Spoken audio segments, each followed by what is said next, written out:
رو گذاشت، حلقه رو نشون داد، خیلی ریلکس برگشت یه ماده بهش داد، مثلا 30 سال پیش پرمنگنات میدادم بعد داد گفت برو حلقه رو بالا بیار خوب میشه.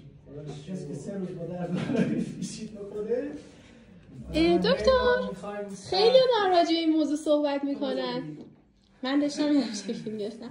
میشه راجبش توضیح بدی؟ میخوایم سر به سر صدا سیما نذاریم، هی اونا ولمون نمیکنن.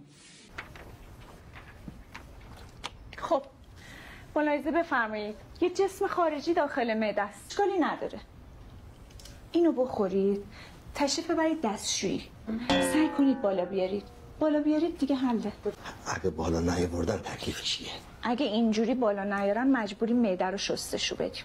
پایتخت دیشب یه صحنه‌ای توی بیمارستان نشون داد. حلقه‌ای که حالا جسم خارجی که بل شده بود رو توصیه شد به بیمار که برو اینو بالا بیار. بزرگترین اشتباه تو این موارد اینه که فرد رو وادار کنید به بالا آوردن، چون نه تنها اون مشکل حل نمیشه، بلکه ممکنه آسپیره کنه محتویات اسید معده رو و یه مشکل بیشتری بهش اضافه بشه. چیز جالب بگم، من که چاقو بودم خب اونجا روتین میدونن سوزن دوزی میکردن، سوزن رو بند میکردن مثلا ناخودآگاه.